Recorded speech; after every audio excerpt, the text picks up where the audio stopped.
Hey,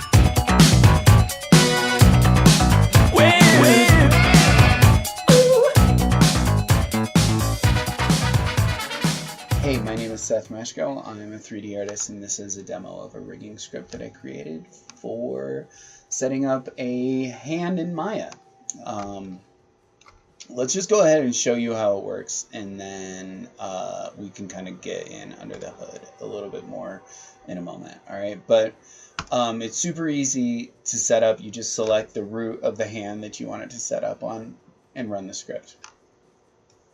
Immediately what you get is this object that's pre-selected and ready to go. You can see that it's a control system for the hand. This is the driven system for the hand. So this is the master control, this circle in the middle. That's going to control all of the fingers all at once, both spread and curl. Okay. Now each one of the fingers also has its own custom little control there too, so you can get, you know, an asymmetrical sort of a curl going with each one of those fingers. So you're going to use this the most. It's definitely a very versatile system and really gets most of the poses that you're going to need for your hand. However, there is a higher level of control, or possibly a lower level control. That is going to be displayed once you turn on FK rig visibility. Okay, now you get all of these little shapes in here. Let's go ahead and turn off our joints just so that we don't have to look at those. All right, so now you have these individual shapes that can control the individual joints. Okay, so you could, you know, just dial in a really, you know, precise curl with each joint, and then you will also be able to have those function with the driven system. Okay, so those two work in conjunction, and you know, sort of feed the same system. All right, so there's that. That's the driven system and the FK system, which work, you know, in tandem.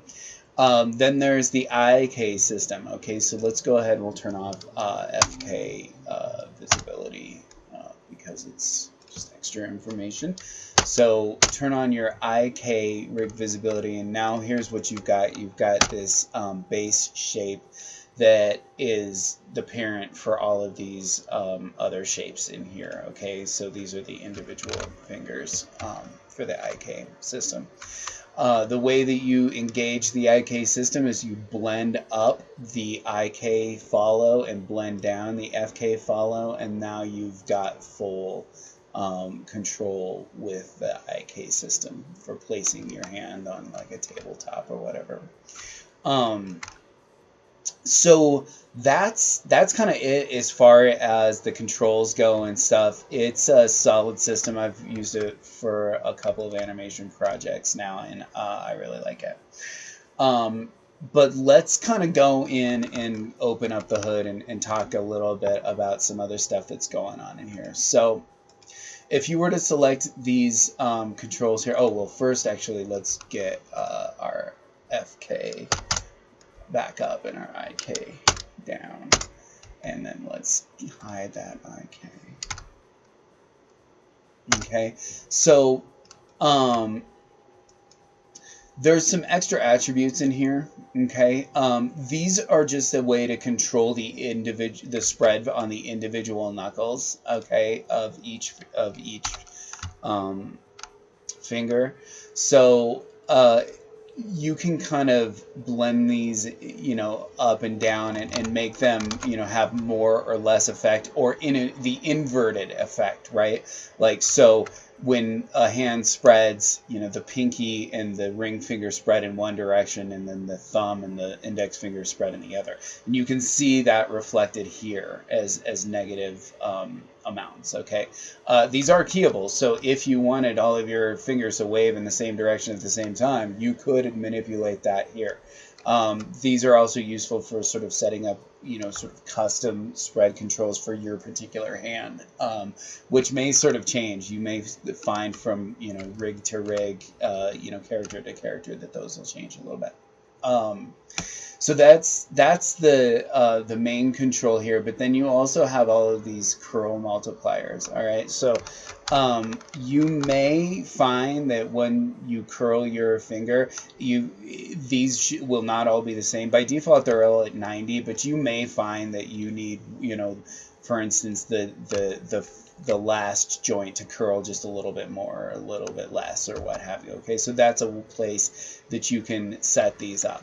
Okay, you can also change how much this control affects the spread as well. Okay, so this has its own spread influence, and this has its own spread influence, and they work together. All right, so you can change them independently, but they add into the same math. Okay, so those are just a couple little things that are kind of maybe a little higher level that you may want to kind of be aware of. All right, so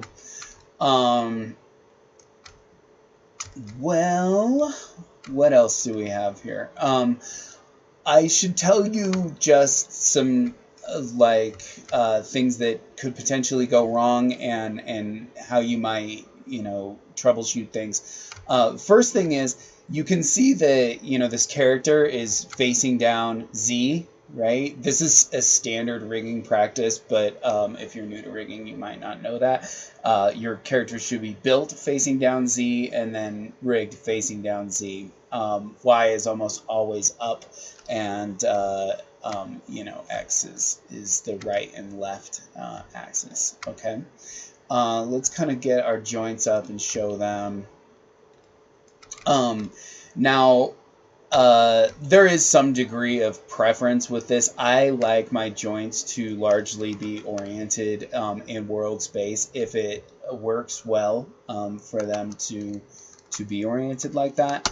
So you can see here that we've got the x-axis here. It's lining up with the x-axis of world space. Y is lining up with world space, and Z is lining up with world space. There will be a copy of this hand in the assets folder that I'll go into in a moment, so that you can use that exact hand.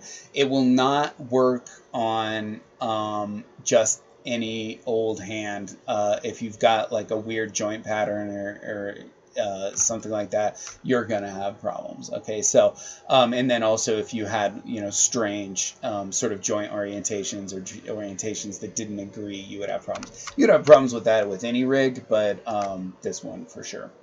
Okay, so the kind of one exception that you have to joint orientation in the hand is the thumb. Okay, so you can see here that we don't obey the same convention as the rest of them. So X is off of its normal axis, as is Z, as is Y. Okay, so Y is pointing kind of up over there, and then Z has its own sort of slanchwise axes. And it rotates on Z to go into the fist, and that is really why it has that weird orientation, so that when this drives the rotation, it rotates in the right axes. Okay, to make the fist. All right, if it was following the rest of these, it would just fold in, and the fist wouldn't make any sense, right?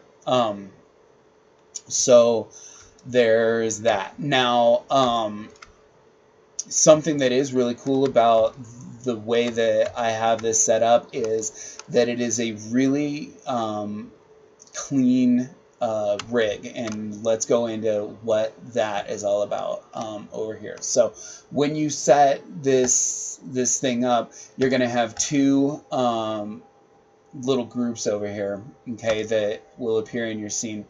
One of them is the IK system, okay, and just so you know, the IK system is parent constrained to the wrist, okay, so that it will follow along until you don't want it to anymore, and then you would blend off that parent constraint, possibly constrain it onto some surface or whatever, and then blend that back and forth. But for the most part, it makes sense for it to follow the wrist, so that's why that is set up in that way. This, however, is a much more complex system. These are the different rigging systems. They're all different joint chains that all sort of work together to drive the skin joints. Okay, so this is actually the sort of end product of the rig, and then this hierarchy drives the skinned joints themselves. Okay, so the reason why it's set up like this is so that you have this really clean division between the stuff that has all the math and all of the IK handles and all of the things that drive it, and the skinned joint. Okay, you want to have that really distinct division so that you have a really clean rig for exporting, and then also so that you can do things like this. You can just take these and delete them, and your hand snaps right back into position. It's just a matter of just killing those nodes, and now you've got your rig back to where it was. And this would be a good opportunity to, like if you needed to dial out, the rotation of this thumb, you could do that. You could kind of, here, I'll just really quickly show you what that's all about. You go into component mode, and then you turn that bad boy on, and then you have your joint rotations available to you. It's not probably advisable for you to do this with a skinned rig, but I don't know, it might work. I've never actually done it, but it didn't seem to screw anything up while I was doing it. So at any rate, that's how you would customize the joint axes to kind of make that work. You will also actually see that stuff appear here in joint orient. Okay, so if we hit F8 and then, well, I guess it won't display it all at the same time, but trust me, when you select that, oh, there it is right there. So you can tweak these, and you'll see the rotate axis is updated there. All right. So that's that business. You're definitely going to have to know to set that up. Like I say, or maybe I did mention this, and maybe I didn't, but one way or another, this joint, this actual, hand will be in the assets folder for you to use. So you could, just use that very hand and know that it's already set up and good to go. If you created your own, it should work as well, but you would just have to make sure that you stuck with the convention that I created here. All right, so let's, I want to try to show you something that might mess up, and I think that I still have it wrong on this hand. So we're going to just set up the rig really quick. And then I'm going to turn the IK system on, turn the FK off, and show my IK system. Okay. I think that this, yeah, so that's what I was looking for. See how this joint is rotating in the wrong way? Okay, that's not a big problem. It's just something that you'll want to be aware of. So in order to make that fix, you can just delete those.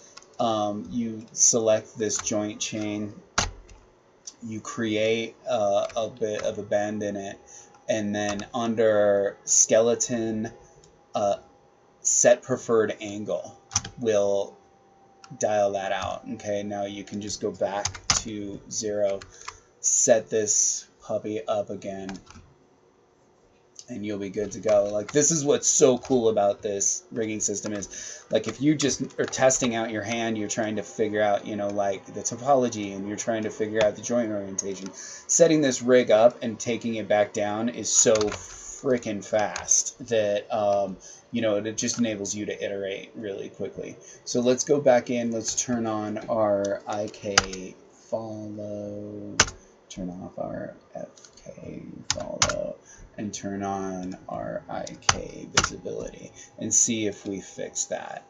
Yep, we did. Okay, cool. So now all those fingers are bending in the right way with that IK thing. I just wanted to make sure that I showed you that, because it was something that was wrong with this particular rig, and it might be something that will go wrong with your stuff too. So just a quick fix for that. What else is there to talk about with this? I guess that's it. Oh, the last thing that I do want to talk to you about is what to expect when you install it. So in your docs is your Maya folder, and then, oh, this is Windows. If you're a Mac person, or you Linux, I don't know what to tell you. I'm sure it'll still work. You're just going to have to figure out the directory system for yourself. So in there is your scripts folder, right? Like, that's a standard thing that's always there. You'll want to download the zip or the RAR and just copy it to this directory, and then just extract it here. It will automatically extract the script into your scripts folder, and then it's also going to create an assets folder and populate that with these shapes. Okay, so all of these are shapes that are imported during the rig script. So you're going to need those, and it's important that it be in this directory. So documents, Maya. I'm sure it would work if it was in your, you know, your version scripts folder, but you might as well have it in the root. Okay, and I'll just show you what it is. It's jfm handsetup.py. Okay, so that's the name of the script. You know, you would just open this up, drop it into your script editor, and you could, you know, create a shelf or run it from the script editor. Or whatever. All right, so let's see what else, and then like I said, you're gonna have some assets in your assets folder too. You can find this stuff on my GitHub page, which will be included in the links for the video, and you can download it. You could also branch it and make some tweaks to it if you wanted. That'd be an excellent way also to you know, communicate with me. Tell me if you like it, if you don't, if you wanted any other sort of functionality to it. I would definitely appreciate the feedback. I definitely want people to use this, and I want it to be handy for them. Handy, get it? And then yeah, and I would really also appreciate it if you would like the video on YouTube, and you know, give me an endorsement on LinkedIn if you want to do that, or you know, like the repository on Git. All of those are great ways to sort of support my effort and show me that you like what I do. Get a hold of me too. I'm really easy to find. You've got my information up on the screen and stuff, and let me know how you're using it and give me that feedback. I really appreciate it. Okay, so thanks a lot. My name again is Seth Meshko, and I thank you for watching this video. I hope that you use this rig and love it. Okay, thanks. Bye-bye.